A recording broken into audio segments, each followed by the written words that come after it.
I want to speak on today is the guy that's being wanted for the young Dolph murder. I just want to take this time to show the street dudes out there, these so-called shooters, how the game is played. You little niggas think y'all got it figured out. You think as long as you pull this lick off or do what you do in the streets, that the word is bond, you gonna get away with it. That's why a lot of y'all do what y'all do. Make you smart. But ain't nothing smart about the streets. Only thing smart about the streets are the people you put around you, the people you trust. And that's the problem. As street niggas, we have a thing for picking the wrong people to trust. Because you can never tell who you can trust. And if a nigga can figure that part out in the game, he a hell of a motherfucker. He a hell of a motherfucker. That's hard to find out. It's who's solid.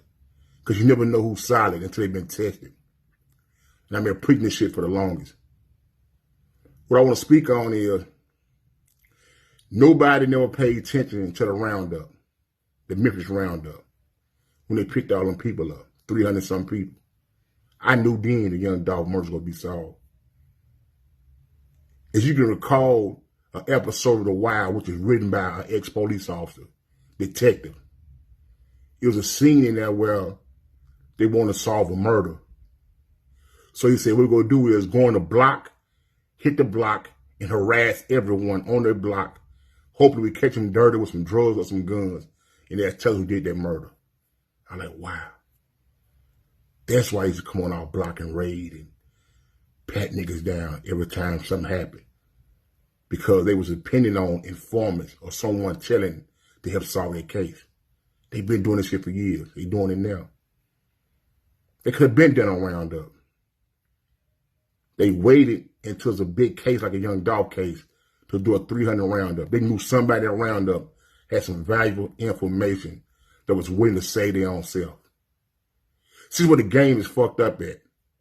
We assume that people are solid and they true to their word and they loyal.